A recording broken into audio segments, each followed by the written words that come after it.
Welcome back, everybody, to another episode of the Modern Fatherhood Podcast. Um, After posting the video yesterday, had some comments on YouTube.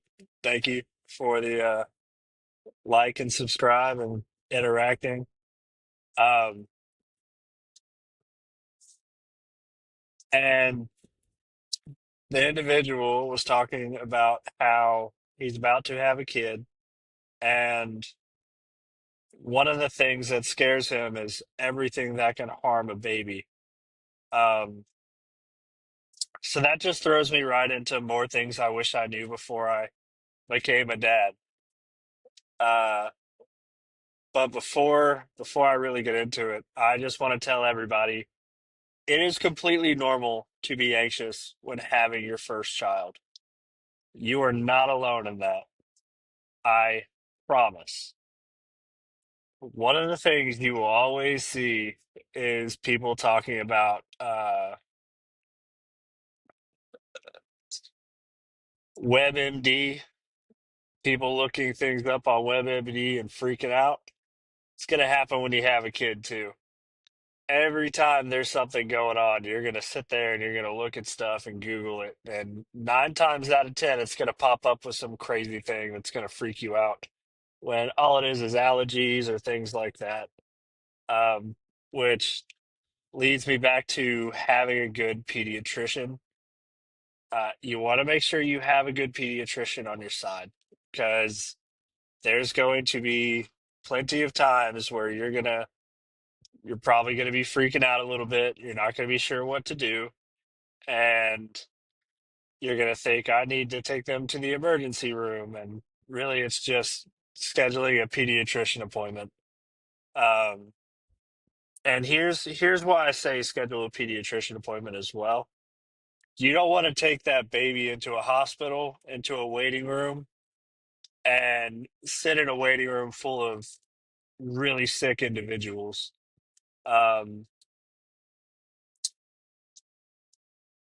because that just puts the baby at risk again. Um, I would always say if you can go to your pediatrician, go to your pediatrician.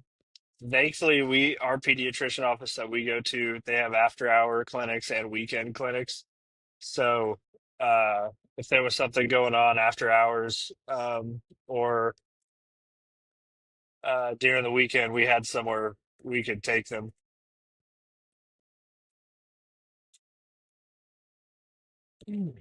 Sorry, just got off a night shift. Um, but as that goes, have a good pediatrician on your side. Another thing is babies get sick, man. Not everyone is able to get through all the newborn stages without the baby being sick. Um, that doesn't make you a bad parent. It's just how it goes. But a lot of the times you're freaking out, they're just gonna say baby Vicks rub, nose sucker, and rotate Tylenol and Motrin at whatever dose they tell you to, because that's just about all you can give the kids at that age. Which goes back to how I said go ahead and stock up on different things that you could use: Tylenol, Motrin, Nose Frida, Baby Vicks. I don't think I put that on the list yesterday, but Baby Vicks have a couple things of that. They also have a Vicks baby rub. It's like a lotion that works really good, and it's a little gentler on their skin. But having a good humidifier or a cool mist vaporizer are both really good options. Vicks has both of those, and Baby Frida has both of those. One of the things you want to do if you have those is go ahead and buy one of these humidifier or vaporizer cleaning fish. Most of the time, you can find them with the vaporizer or mist humidifier around the same section, but it's like a fish that you throw in there and it'll keep it clean. because those things are a hotbed for mold and mildew if you do not stay on top of them and clean them. Um, but you're not alone in being nervous about everything that can happen to a baby whenever you first have a child. So going deeper into that, baby proofing. We'll start with baby proofing. Go ahead and start baby proofing your house. I say that because the more time you have to baby proof, the better. And it also gets you used to living with the baby proofing stuff. We used the drawer magnets and cabinet magnets where it had locks and you had to physically unlock it with that magnet. Those are great. You can either screw them on or you can use the adhesive strip on them to put them on. I just stick them on there and they work great. You can do it with most drawers, and if you can't, they have locks that you can install because they're going to get into things. The other thing is go ahead and arrange your life to where you don't have those excess uh, that excess clutter and things of that nature.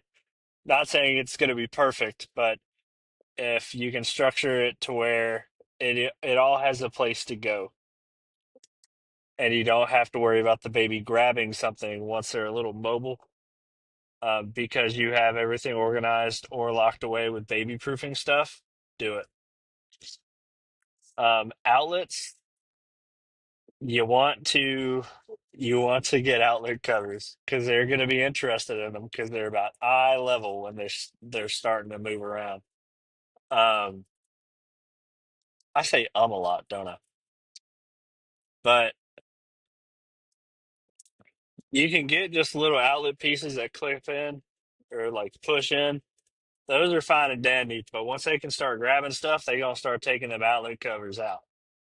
So they have ones that screw on over the outlet, and it's got whole pieces that pop on over it. And I like those because you can open them up, plug something in, and run the cord out the bottom of it and cover it again. And they can't mess with the outlet or the plug. And you will find that they are really interested in plugs to chew on and outlets to play with. So that's another thing is they're gonna try to chew on some plugs and chargers. Um, the other thing is you'll see a lot of people talk about sleeping and the things that can happen to a baby while they're sleeping. Unfortunately, there is something called SIDS, sudden infant death syndrome, and it's going to freak you out whenever you read about it. It's gonna scare you. You're gonna be worried about it, and unfortunately, there's nothing you can do about it. The only thing you can do is to do your best to keep that baby healthy, well provided, and taken care of, and stay on top of things. Um, it is an unfortunate thing, and it's a heartbreaking thing. Um, but there's no cure for it. What you can do is take the best safety precautions as you can for everything that baby is going to be doing. A lot of times people get scared about when the baby is sleeping. You do not want to have a bunch of pillows in the baby's crib or bassinet. You also do not want to have a bunch of loose blankets in the crib or bassinet, especially when the baby is young, because if they roll over and they get too much material on their face, they will suffocate. Same with pillows. You don't want to have too many pillows in there either. Um, that leads to when the baby is first born and you have the baby swaddle blankets. Whatever the babies do, you're going to do what's called swaddling, and it's basically rolling them like a burrito. Not rolling them, but you fold them up like a burrito, literally. Um, Swaddling is kind of hard at first. Not gonna lie to you. And you use what they call them Muslim blankets, and they're just really thin blankets that you have. They give you some at the hospital, but they're not that expensive. You can order them by packs off Amazon. But swaddle blankets,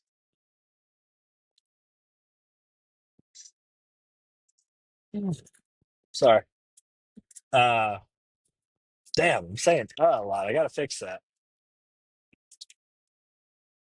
But swaddle blankets are good because you swaddle them up and it keeps them wrapped up, not like a mummy, but keeps them wrapped up and it makes them feel that tightness for whenever they were in the womb, and it helps them stay calm and it helps them sleep.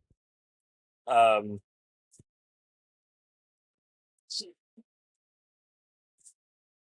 so swaddle blankets are good. They have swaddle sacks that are they're okay. We tried a couple of them and we weren't big on them. We just actually swaddled our babies, but that's not to say a swaddle sack won't work for you. We just had large babies. Uh, we had big babies, 8 pound babies. Um, so yeah, and we just swaddle sacks kind of made us a little nervous. Um, but that has more to do with size and the way the swaddle sacks fit compared to when we could just swaddle the baby ourselves. But also, one of them just like to be swaddled, but like to have one arm out too. So it just didn't really work. Also,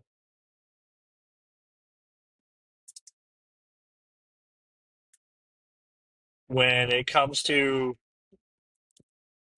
the crib, more than likely you're not going to use the crib right off the bat. You'll have one, or you won't. You might just have a pack and play. Both are fine. Both are completely fine. You don't have to have a super fancy crib. You can have a pack and play. Um, in fact, my youngest prefers the pack and play over the crib. Tried doing the crib thing. She did not care for it. And I did not care for sleeping on the floor next to said crib to get her to sleep in there. She likes her pack and play. Um, but if you have a crib, make sure that you have a barrier for the rails.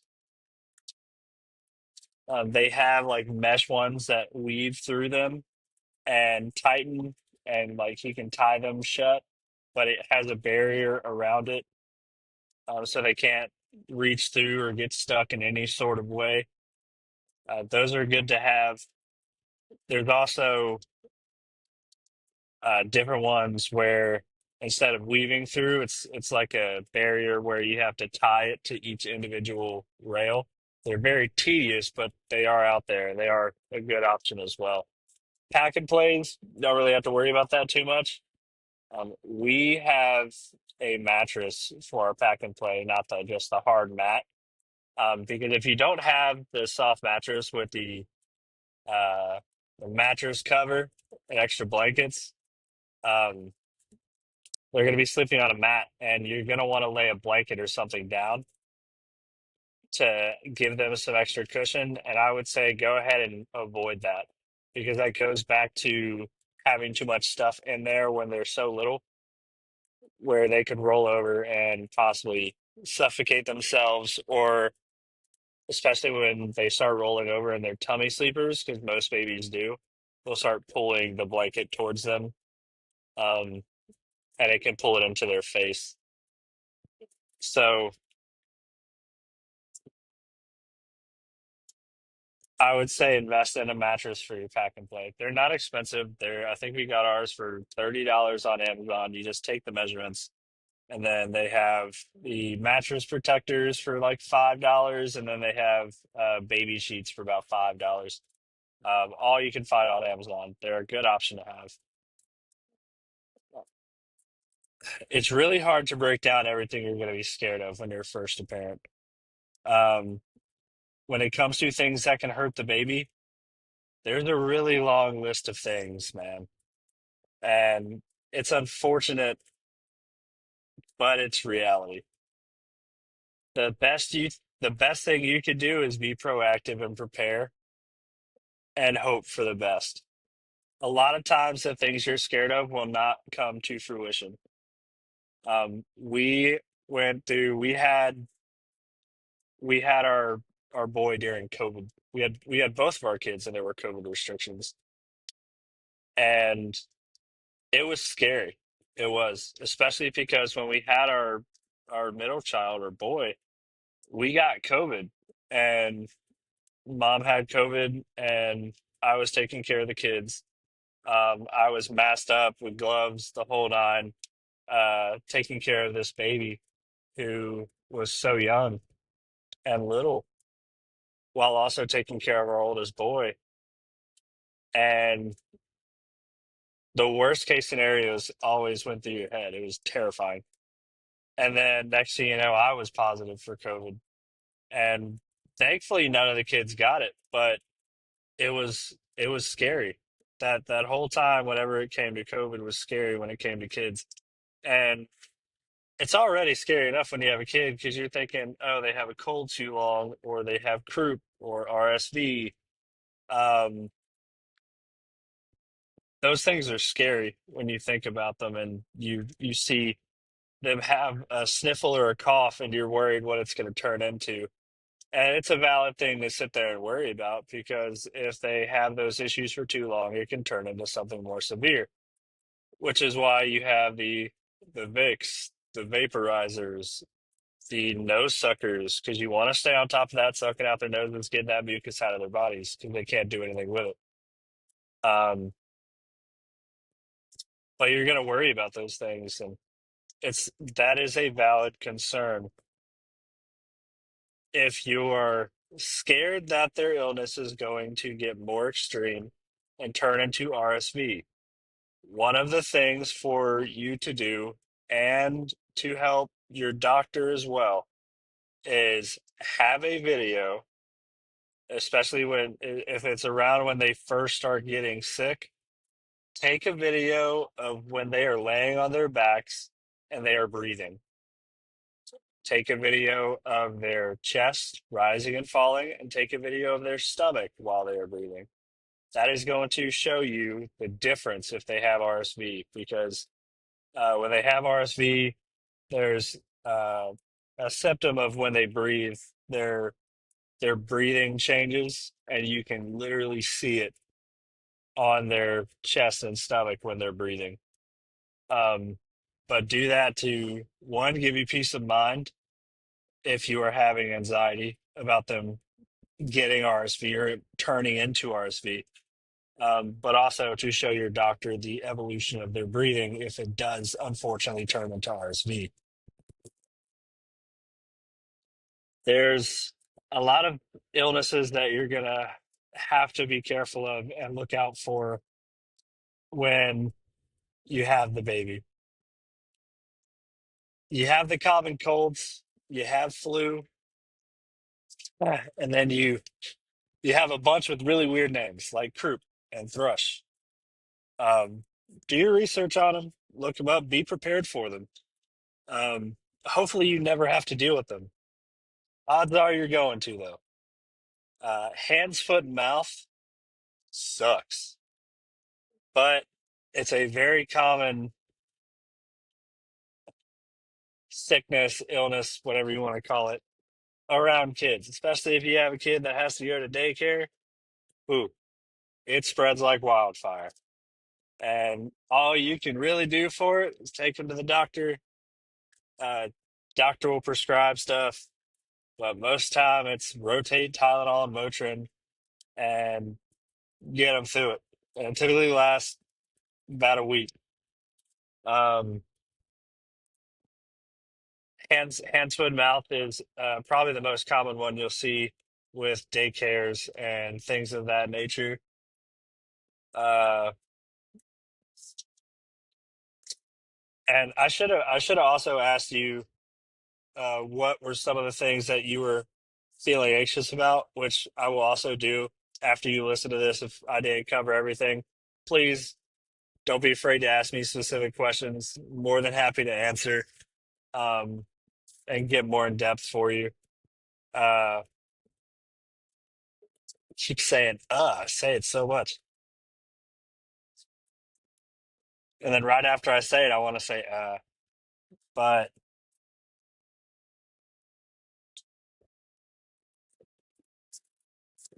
you need to be sponsored by Red Bull. That's what I need to be sponsored by. Every video, I have a different Red Bull. Dumb. But like as I was saying, you can't protect your baby from every illness, every situation when it comes to other kids being around. But if you are lucky enough to have friends that are having babies around the same time, or if you are lucky enough to have those friends that have children, before they come over with your kids, ask them, have your kids had a fever or anything lately? How are they doing? Are they sick at all? And if they say, yeah, the doctor said it's not contagious, shut up. Don't bring that baby around, my kid. Yeah, the doctor could say that right then, but you don't know what it's going to evolve into. You don't know. And it's better safe than sorry. And to just see your friend in a few days. Um, there were so many times where it was supposed to not be anything, and then they would come over, and the kids are doing that like open mouth fucking cough. It's just aggravating to hear and see because you're like watching them in the sun, and you just see the spray. They're like, "Oh, it's not contagious." No, better safe than sorry. See your friends in a couple days, man. Um, Hand sanitizer, all that stuff. Keep that on deck. They have mist sanitizer that are good for little kids if they don't like rubbing it like all the way into their hands. Because you know when kids first start doing that, they're just like they have mist sanitizer that's really good. It's also really good for cleaning toys, like random toys that fall on the floor or things like that. Oh, I had something else and it came into my head and then it disappeared. But kids being around other kids is a big thing. And it's better to just wait a couple extra days before you're around that person and their kids than to be around them too soon and all of a sudden your baby's sick. Let's see.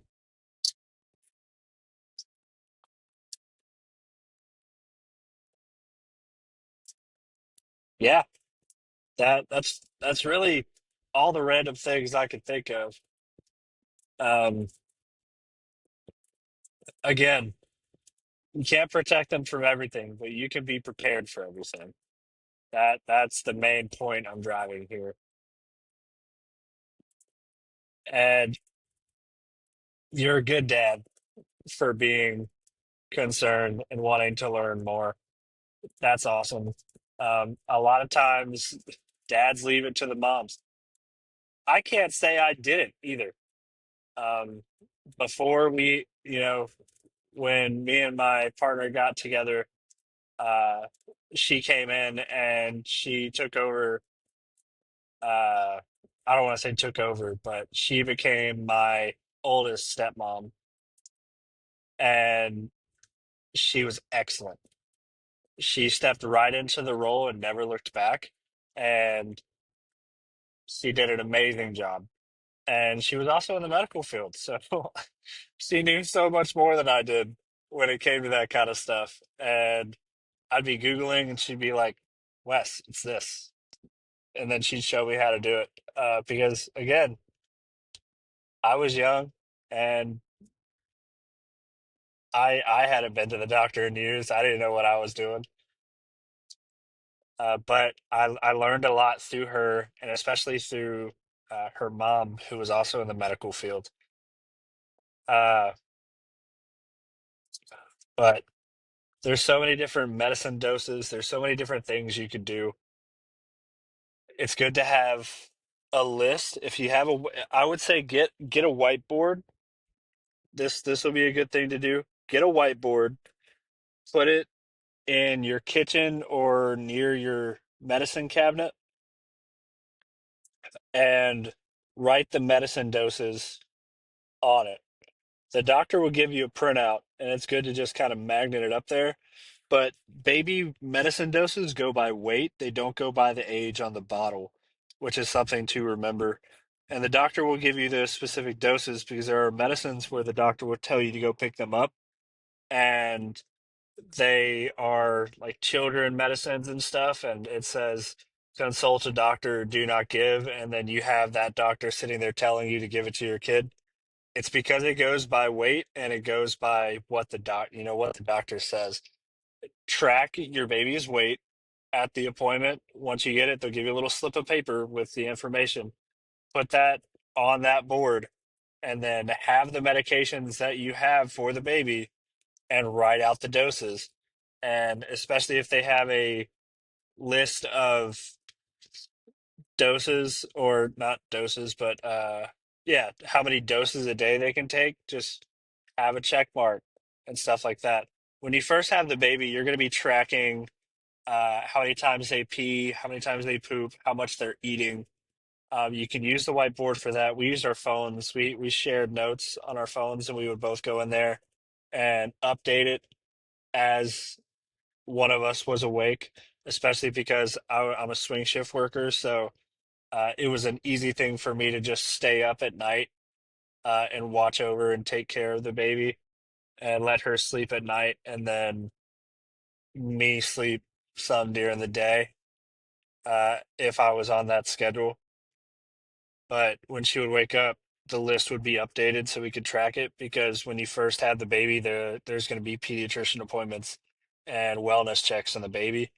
And it's good to have those information because they're going to want to see that baby, peeing, this many times a day, having bowel movements this many times a day, um, and how much they're eating. They're going to want to know that the baby's eating enough, um, and everything like that. And that can go up and down with either they're breastfeeding, that's different, but I know formula feeding because we formula fed, but how much formula they're eating, and then that can tell you if you need to adjust what type of formula you're on or which formulas will work for you. And when you look at formulas, there are so many different types of formula. We used Enfamil NeuroPro. It worked. It worked very well for our children. Um, my oldest, when he was a baby, we tried a couple different ones, and they gave him diarrhea. And then I tried Parents' Choice from Walmart because I had run out of the one we were using, and tried the Parents' Choice Sensitive from Walmart. No issues for that one. So we got to use that one for the rest of the time he was on formula. And that's not always going to be the case, but it worked well. And it was cheap. I was happy. But it's trial and error when you first start baby formula. Enfamil NeuroPro is great. They have sensitive, acid reflux, and a couple other different types of it. And then Similac is also a very good one. Um, but if those formulas are too expensive, which is okay, Walmart has a Parents' Choice brand, and Target also has a brand. Um, I use Parents' Choice with my oldest. I would probably be more inclined to use the Target brand now, mainly because I kind of trust Target more than Walmart. Um, but that's mainly because of living through the formula shortage during COVID and stuff, and trying to hunt down formula and stuff, which is another reason why if you're formula feeding, it's a really good thing if you stock up beforehand, because it doesn't happen often, but I was in the position where I was just like, where am I supposed to find the food for my kid? And we're not talking about like one store was empty. The shelves were clear of formula within 100-mile radius of where I lived. And it was like that further away to the point where we had coworkers helping each other. And when people were on vacation, they were tracking where they were finding formula and buying formula for people, even though they weren't going to be home for a week because they're on vacation, but they happen to see these couple tins of formula on the shelf. Um, so that's not normally something people have to worry about. But if I was going to have another kid, that would be something I would be extremely weary of. And it's still, I, my baby's not even on formula anymore, dude, and I still get anxious about it just because it was one of those moments where it was just like I can't do anything to help my kid. What are we supposed to do? Um, which is why you be prepared and stock up, keep the receipts with the stuff, just tape them on the boxes, uh, and prepare as best you can. Again, I know this video is kind of all over the place. There's a lot of different things we could talk about. Those were just kind of the things that scared me the most. Whenever I first had a kid, and it was just this baby's so fragile, it can get sick so easy, things like that. If there's more specific things you want me to talk about, man, more than happy to do it, more than happy to dig deeper. And if it's just something I don't know, I will do the research and I will record and I will get you that information. Whatever I can do to help. So, thank you guys for listening and listening to me say 100 times. I didn't realize, fuck, I didn't realize I did it until this morning. But hey, but that's all for now. Go on Facebook. You can find us on Facebook. You can find us on YouTube and TikTok. You can find the official podcast on Spotify and Apple Podcasts. Got that going. Um, and just give us a rate, a like, a share, follow. Everything helps. And if you don't, I'm going to keep doing it because even if I help one dad feel better or learn, then that's a win for me. So, y'all have a great day and keep showing up. We'll see you next time. Look, damn.